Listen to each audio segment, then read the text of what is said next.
सम्मान करेंगे दूर से वाली।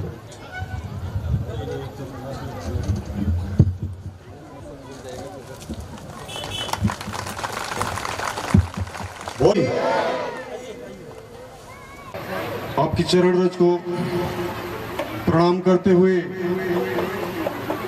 कि आप दो शब्द हम लोगों के लिए जरूर बोले। बोलिए सदगुरुदेव की जय। आचार्य देवेंद्र जी महाराज इस कार्यक्रम को करने वाले सभी समिति के सदस्यगण, सामने में उपस्थित सभी धर्म बंधुगण, माताएं, बहनें, बहुत ही प्रसन्नता की बात है कि आप लोग विगत 7 दिनों से भागवत कथा का रसपान कर रहे हैं। भगवान की कथा मनुष्य के जीवन में बहुत परिवर्तन लाता है, सुख और शांति देने वाला होता है। तुलसीदास जी कहते हैं, मंगल करण कलिमल हरण तुलसी कथा रघुनाथ की। भगवान की कथा मंगल को देने वाला। मंगल किसको कहते हैं? जिसमें हमारे जीवन में सद्बुद्धि आए, सद्विवेक आए, पवित्रता की भाव आए, अच्छे आचरण को हम अपनाएं और हमारे जीवन में सुख, शांति, समृद्धि हो। कली के मल को हरण करने वाला यह भगवान का कथा आज देख रहे हैं। समाज में आपस में भाई भाई हो, पिता पुत्र हो या पड़ोसी हो, ईर्ष्या, घृणा, द्वेष का वातावरण बनते जा रहा है। इन सब दोषों को कहते हैं लोग कि यह कली का प्रभाव है। कली का प्रभाव है, लेकिन हमारे धर्मशास्त्रों में कहा गया है कि कलयुग समयुग और नहीं, जो नर कर विश्वास, गाय राम गुण गण विमल, भवतर की नहीं प्रयास। भगवान के नाम का गुणगान करके, उच्चारण करके, स्मरण करके, चिंतन करके हम इस संसार सागर से, इस दुख के सागर से पार जा सकते हैं। तो भगवान का नाम का स्मरण कर अपने जीवन का कल्याण कर लेना, अपने जीवन का उद्धार कर लेना और सभी प्रकार के संकटों से बाहर निकलकर अपने मनुष्य जीवन को सार्थक बना लेना, आवागमन से रहित हो जाना, यही जो है कथा और जीवन दोनों का उद्देश्य होता है। भगवान श्री रामचंद्र जी मनुष्य के रूप में ब्रह्म होते हुए भी अवतार लेते हैं, इसलिए कि मनुष्य के रूप में आकर के ही आसुरी शक्तियों को समाप्त किया जा सकता था। रावण ने तपस्या करके वरदान भी मांगा था, मनुष्य और बानर, बानर मनुष्य जात दुईबारे, दोनों को छोड़कर मैं किसी से न मरूं। माने मनुष्य और बंदर तो मेरे आहार हैं, ये तो मुझे मार ही नहीं सकते हैं, तो इन दोनों को छोड़कर और कोई भी सृष्टि में मुझे मार ना सके, यह ब्रह्मा जी से वरदान मांगा। इसलिए मनुष्य के रूप में ही उसको मारा जा सकता था। भगवान ने मनुष्य के रूप में अवतार लिया, लेकिन मनुष्य के रूप में अवतार लेकर ब्रह्म होते हुए भी उन्होंने एक मनुष्य को कैसा आदर्श जीवन जीना चाहिए, इसको समाज के सामने प्रदर्शित किया, स्थापित किया कि भाई से भाई का कैसा प्रेम होना चाहिए, माता पिता से कैसा व्यवहार होना चाहिए, कि माता पिता का कैसा व्यवहार होना चाहिए। देखिए, पिता की बात मानकर उन्होंने क्या किया, ठीक है, अप्रत्यक्ष रूप से छिपा हुआ है कि भाई जो घटना हुआ कि राजगद्दी पर बैठना था, उनको वन को जाना पड़ा, तो वह राजगद्दी पर बैठने और राजा बनने के लिए नहीं आए थे। उनका आगमन ही हुआ था कि जंगल में जाना है, सभी ऋषि मुनियों से मिलना है, असुरों को जो है नाश करना है, संत महात्माओं को जो है राहत दिलाना है। लेकिन फिर भी उन्होंने मनुष्य के रूप में अपने माता पिता की आज्ञा का पालन किया। तो इस प्रकार का आदर्श आज भी होना चाहिए। हमें अपने बूढ़ों बुजुर्गों माता पिता का आदर देना चाहिए, सम्मान देना चाहिए, उनकी हर प्रकार से संरक्षण और सेवा करना चाहिए। यह आदर्श हमें इस कथा से मिलता है। भाई भाई के साथ प्रेम कैसा होना चाहिए, राम और भरत से आप सीख सकते हैं। भगवान राम भरत जी का प्रेम, भाई भाई का प्रेम आज समाज में होना चाहिए। बाली और सुग्रीव का प्रेम नहीं होना चाहिए। उन लोगों में भी प्रेम था, लेकिन थोड़ी सी संशय होने से वह बिखर गया। लेकिन भगवान श्री रामचंद्र जी और भरत जी का प्रेम अखंड है। उतना बड़ा राज्य है, उस राज्य को लेकर एक दूसरे कहते हैं, भरत जी कहते हैं कि आपका अधिकार है, आप राजा बनिए। भगवान श्री रामचंद्र जी कहते हैं कि नहीं, पिता ने तुमको गद्दी दिया है, तुम राजा बनो। दोनों एक दूसरे की तरफ उतने बड़े राज्य को उछाल रहे हैं। किसी में उसके प्रति न ममता है, लगाव है, न आसक्ति है, न उसे पाने की इच्छा है। यह आज हमको शिक्षा लेना है। हम तो यहाँ एक बीता जमीन के लिए, एक बीघा जमीन के लिए, बर्तन के लिए आपस में भाई भाई लड़ पड़ते हैं। और वही उनका राज्य कितना बड़ा है, उस राज्य के बारे में कहा गया है कि अवध राज सुर राज सिंहाही, दशरथ धन सुनि धनत ल जाए। उस राज्य का इतना बड़ा साम्राज्य था जो है, देवताओं के जो राजा इंद्रदेव भी देख करके जो है संकुचित हो जाते हैं, शर्मिंदगी महसूस करते हैं। और वहां का धन संपत्ति वैभव देखकर कुबेर जी जो धन संपत्ति के मालिक कहे गए हैं, वो भी जो है शर्मिंदगी महसूस करते हैं। दशरथ धनत ल जाए। इतना बड़ा जो है साम्राज्य है, उसके लिए भी एक दूसरे में किसी प्रकार का खिंचाव नहीं है, एक दूसरे की तरफ गेंद की भांति उछाल रहे हैं। तो यह हमें क्या प्रेरणा देता है? भगवान का यही आदर्श मनुष्य के रूप में हमारा अनुकरणीय जो है होना चाहिए। हमको अनुकरण करना चाहिए इसको। उनका एक मित्र से दूसरे मित्र का व्यवहार कैसे होना चाहिए,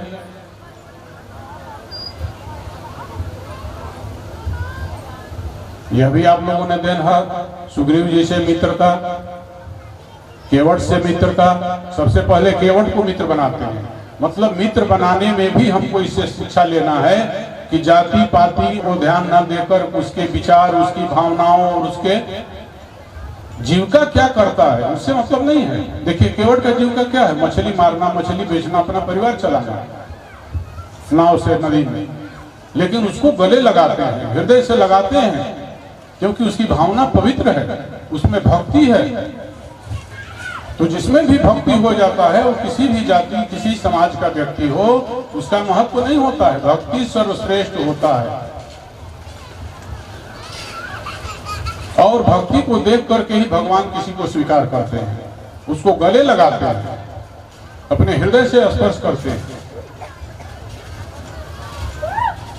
उन्होंने 3 मित्र बनाए, एक केवट राज है, दूसरा सुग्रीव जी हैं, तीसरा विभीषण जी हैं। तो मित्र के साथ भी बोलते हैं कि जो न मित्र हो दुखाई दुखारी, तिनहि बिलोकत पातक भारी। मित्र को अपने मित्र से कैसा मिलना चाहिए? मित्र को अपने मित्र के हर दुखों में साथ देना चाहिए। अपने दुख को जो पहाड़ के समान हो उसको तिनके के समान, सरसों के समान समझना चाहिए। मित्र का दुख अगर सरसों के समान है तो उसे पहाड़ के समान समझना चाहिए। और मन कर्म वचन लगा करके उसको मित्र को मदद करना चाहिए। धर्म तो हमें धर्म की जय प्राप्ति होती है। आज समाज में धन के लिए जो है लड़ाई है। पहले धर्म को अपनाया जाता था, आज धर्म की जगह में धन की प्रधानता है। यही मनुष्य के अंदर में गिरावट है। और धन के लिए मनुष्य में कितना जो है वितंडावाद चल रहा है। भगवान ने सुग्रीव जी इसका काम भी किया। पहले सुग्रीव का काम किया, उसके बाद फिर अपना काम उसे बताते हैं। यह नहीं कि मित्रता हुई, अपना काम निकाल लिया, दूसरे को फिर वो भूल भी जाता है, फिर भी लक्ष्मण जी को भेजकर उसको याद दिलाते हैं। तो कि भाई तुम क्यों भूले हुए हो। वह जब कहते हैं कि जाओ अभी बरसात का समय है, तुम अपने घर में बिता लो, फिर बाद में ऋतु काल बीतने पर आना, कार्य होगा। लेकिन उसको जो है सुख संपत्ति और उसका खोया हुआ जो है राज्य मिलता है, तो वह जाकर के भूल जाता है। मतलब संसार में ज्यादा आपको सुख मिल जाए, ज्यादा वैभव मिल जाए, ज्यादा संपत्ति मिल जाए, तो आप भी भगवान को भूल जाते हैं। तो दुख भी आता है, विपत्ति भी आता है, तो आप समझिए उस परमात्मा की देन है, ताकि हमको स्मरण हो सके, उसका नाम याद आ सके। नहीं तो आप भी भूल सकते हैं। भगवान श्री रामचंद्र जी को मर्यादा पुरुषोत्तम के रूप में, सुसंस्कृति के आदर्श के रूप में ऐसी ऐतिहासिक प्रतिष्ठा प्राप्त हुई थी। आज भी उनको या उनके नाम को आदर्श आचरण, चरित्र और अतुल पौरुष के कारण बहुत गौरव और सम्मान के साथ लिया जाता है उनका नाम। यह भारत इतिहास इसका साक्षी है, यह निर्विवाद सत्य है। सनातन काल से यह देखा जाता रहा है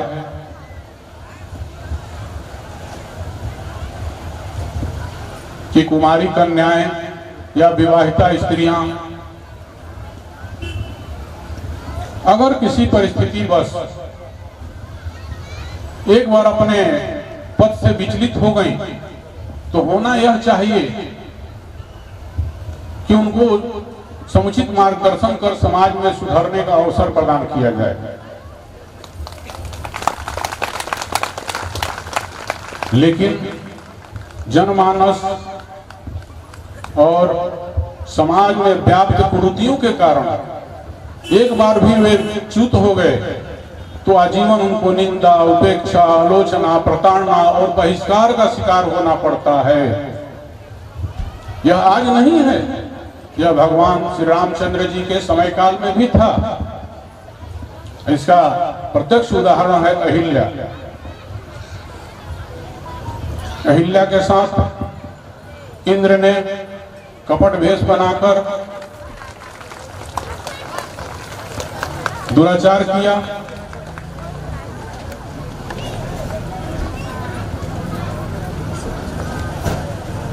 और उसको घर और समाज से बहिष्कृत कर दिया गया।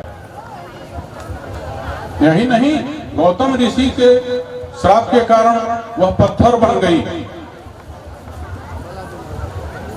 भगवान श्री रामचंद्र जी की यही महानता है, यही विशालता है कि उन्होंने उसका चरण स्पर्श कर, उसको स्पर्श करके उसको न केवल पुनर्जीवन प्रदान किया, बल्कि उनका उद्धार कर समाज में एक भद्र नारी, सम्माननीय नारी के रूप में प्रतिष्ठित भी किया। आज भी समाज में प्रताड़ित, उपेक्षित और परित्यक्त नारियां विद्यमान हैं, लेकिन समाज में उनको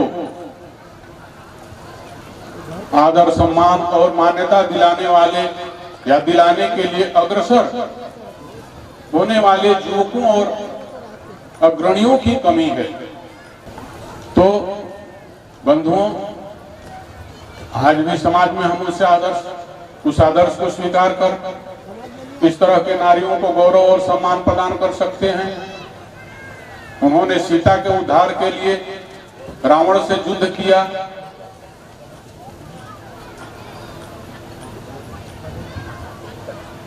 यह भी अपने आप में महत्वपूर्ण है, लेकिन उससे भी ज्यादा महान यह होता है कि जो समाज में एक प्रताड़ित, लांछित, उपेक्षित, समाज से बहिष्कृत नारी को एक सम्मान दिया, सम्मानित जगह पर स्थापित किया।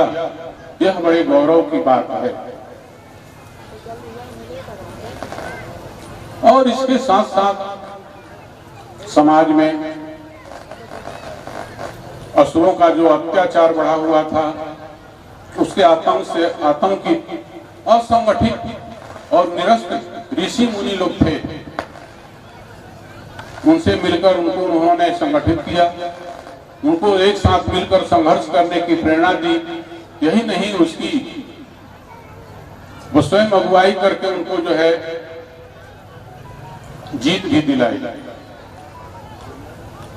यह भगवान की महिमा और भगवान के जस का गुणगान हमारे जीवन के हृदय में स्थित ग्रंथियों को खोलने वाला, जिसके लिए कहा गया है कि जड़ चेतन ही ग्रंथि पड़ गई, यद्यपि मृखा छूटत कठिनाई।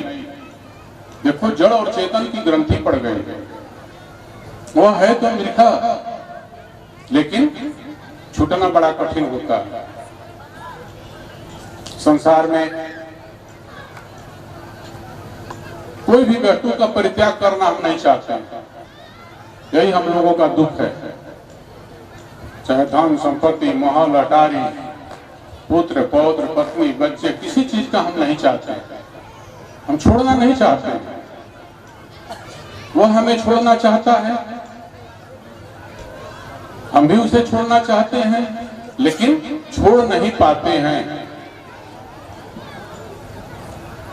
यह गांठ पड़ जाता है, उसी गांठ को चिंजड़ ग्रंथि कहते हैं।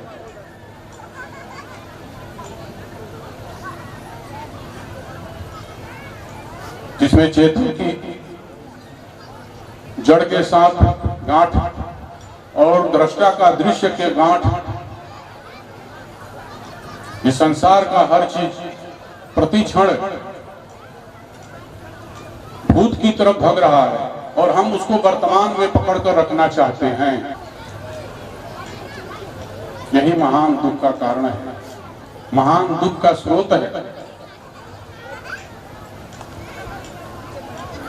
जो कुछ हमें नहीं मिला है उसे हम पाना चाहते हैं, जो कुछ हमें मिला है उसे हम रोक कर रखना चाहते हैं कि यह जो हमें मिला है यह टूटे नहीं, यह पिछड़े नहीं, यह छूटे नहीं।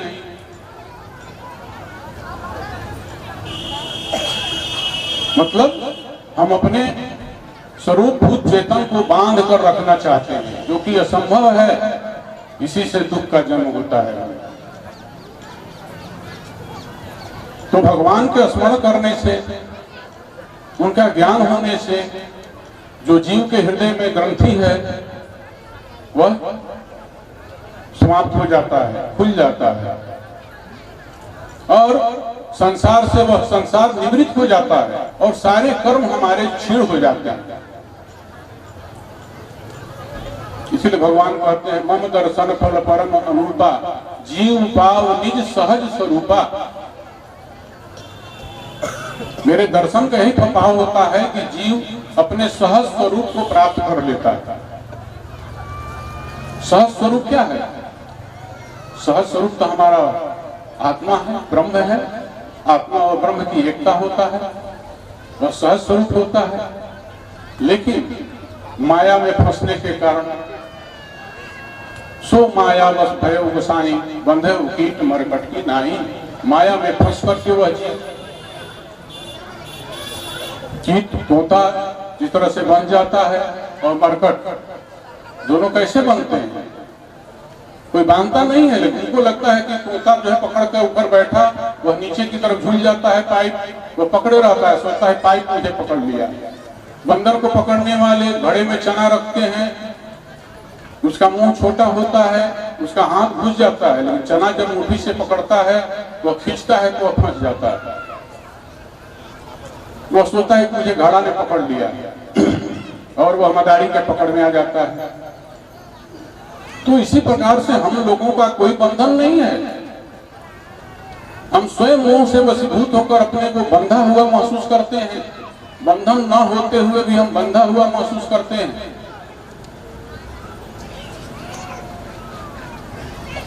और यह ज्ञान से जाता है, ज्ञान का बोध होता है तभी वो हमारा बंधन खुलता है। और सत्य का बोध कैसे होगा, ज्ञान हमारे अंदर उदय कैसे होगा? बिन गुरु हो ही कि ज्ञान, ज्ञान की हो ही विराग बिन। गुरु के सानिध्य में इसके लिए जाना पड़ता है, तब हमें ज्ञान होता है।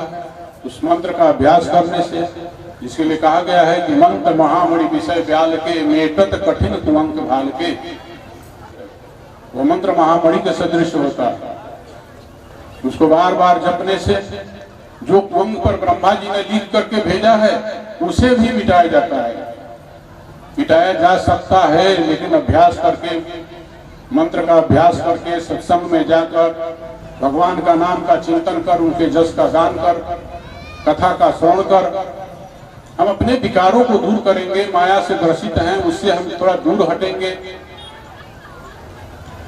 तभी हमारे अंदर ये सारे अच्छे विचार उत्पन्न होंगे। और जब तक हम इसमें फंसे रहेंगे तो भगवान भी पूछते हैं वाल्मीकि जी के यहाँ जाकर, वाल्मीकि जी के यहाँ जाते हैं वनवास काल में, तो पूछते हैं आप हमको महाराज, तुम त्रिकालदर्शी मुनिनाथा, विश्व बदर जो तुम्हारे यहाँ था, आपके तो सब कुछ हाथ में, हथेली में, संसार पूरा अनुकूल है, आप ज्ञानी हैं, त्रिकालदर्शी हैं, आप मुझे कोई रहने का अच्छा सा स्थान बतलाइए। तो वाल्मीकि जी हंस पड़ते हैं, कह रहे भैया ऐसा कोई जगह मुझे नहीं दिखाई देता है जहां आप नहीं हैं, तो फिर मैं कौन सा आपका जगह बतला दूं? लेकिन फिर भी आप निराकार रूप में उपस्थित रहने का जगह पूछते हैं, तो बहुत बड़ा उन्होंने लिस्ट दिया, रहने का जगह बतलाया। लेकिन मैं बहुत छोटा 2-4 लाइन में आप लोग बतलाना चाहता हूं कि काम क्रोध मद मान न मोहा, लोभ न क्षोभ न राग न द्रोहा, जिनके कपट दंभ नहीं माया, तिनके हृदय बसहु रघुराया। काम ना हो, क्रोध ना हो, लोभ ना हो, मोह ना हो, क्षोभ ना हो, कपट नहीं होना चाहिए, दंभ नहीं होना चाहिए किसी चीज का,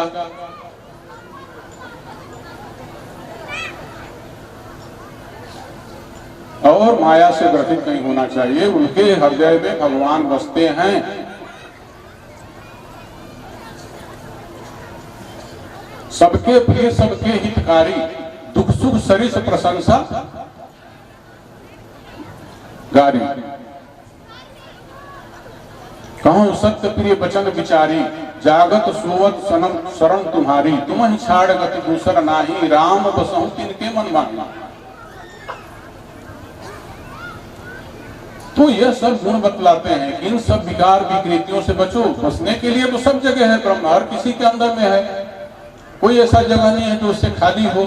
लेकिन इन सारे विकारों को आप दूर कर देंगे, काम को, क्रोध को, लोभ को, मोह को, और दुख और सुख में सम रहना सीख जाएंगे। सबके प्रिय, सबके हितकारी, सबका हित करने वाले बनेंगे आप, सबके लिए अच्छा सोचेंगे। कहूं सत्य प्रिय वचन विचारी, सत्य बोलने वाले बनेंगे, असत्य से दूर हो जाएंगे, और जागते सोते जो है भगवान का ही स्मरण करेंगे। तो ऐसा व्यक्ति भगवान का अनुभव और अनुभूति कर लेता है। यह कह रहे हैं वाल्मीकि महाराज। बसने के लिए तो भगवान सबके मन में है, सब में आत्मा है, फिर भी मनुष्य क्यों दुखी है? दुखी है इसीलिए तो कहते हैं कि भाई नाम का सहारा लेकर के, भगवान के नाम का स्मरण करके, चिंतन करके, कोटि कोटि करोड़ों लोग अपने जीवन का उद्धार कर लेते हैं। भगवान का नाम की महिमा भगवान से भी ज्यादा तुलसीदास जी बतलाते हैं कि करोड़ों करोड़ों खलों के बुद्धि को सुधार देते हैं नाम। एक राम तापस के तारे, नाम कोटि खल बुद्धि उद्धारे। करोड़ों करोड़ों खलों का दुष्टों के बुद्धि में सुधार हो जाता है। कैसे होता है? नाम का स्मरण चिंतन करने से, सत्संग में जाने से। यह सत्संग का प्रभाव होता है। तो यह जो कार्यक्रम यहाँ के लोगों ने आयोजित किया है, क्षेत्र के लोगों को सुनने का मौका दिया है और अयोध्या से व्यासपीठ के महाराज को यहाँ लोगों के बीच बुलाया है, तो यह सब बहुत ही अच्छा और सराहनीय कदम है। ऐसा कार्यक्रम होते रहने से समाज में जागृति रहता है, हमें एक शिक्षा मिलता है, उपदेश मिलता है, एक शैली मिलता है जीवन जीने का कि कैसे हमें जीना चाहिए,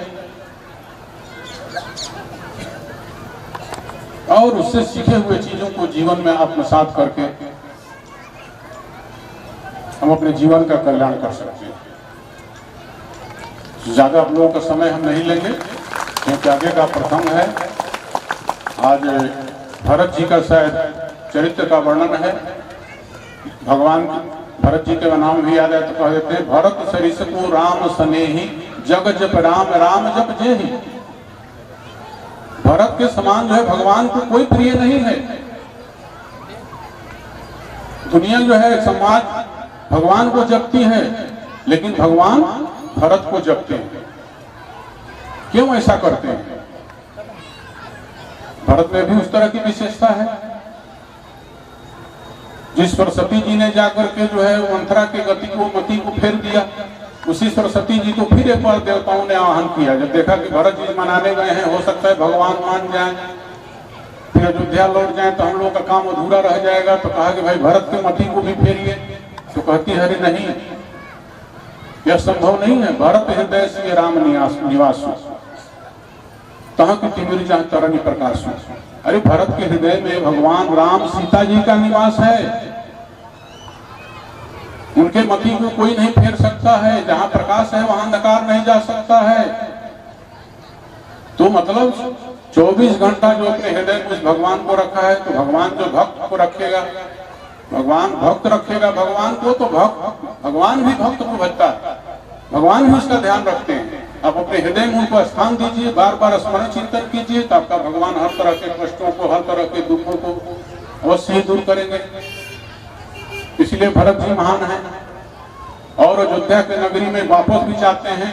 भगवान ने किसी तरह समझाकर भेज दिया, चरणपादुका लेकर जाते हैं और वहां कैसे रहते हैं? एक सन्यासी की भांति, सेवक मानकर। वो अपने को राजा नहीं मानते। तेहि पूर्वसत भरत बिनुरागा, चंचरी जिम चंपक भागा। वह चंपा के बाग में भौरे को रहने का स्थान मिल गया है, वह किसी तरह रह रहा है, लेकिन वहां के फूल पराग का किसी प्रकार से उपभोग नहीं करता है, वह नहीं लेता है। इसी प्रकार से भरत जी वहां हैं, लेवक सेवक मानकर एक व्यवस्थापक की हैसियत से वहां काम कर रहे हैं। तो सब संपत्ति रघुपत की आई, तो संपत्ति रघुपत के है, और इस संसार की भी संपत्ति उसी रघुपत की है, उस रघुवीर की है, भगवान की है। हम उसके व्यवस्थापक अपने को समझें, मालिक नहीं समझेंगे, व्यवस्थापक समझेंगे तो आप धन संपत्ति का देख रेख करेंगे। मालिक समझेंगे तो आप उसका दुरुपयोग भी कर सकते हैं। कोई संपत्ति बेच के नशा भी कर लेता है, कोई संपत्ति बेच के और भी कुछ गलत काम कर लेता है।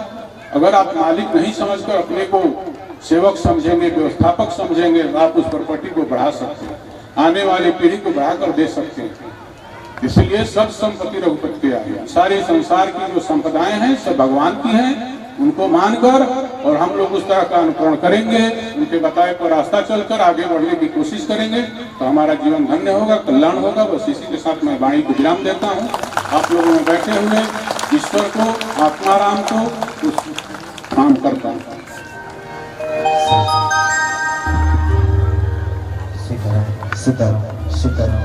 हेलो, मैं कमेटी के भाइयों से आग्रह करूंगा, सीताराम।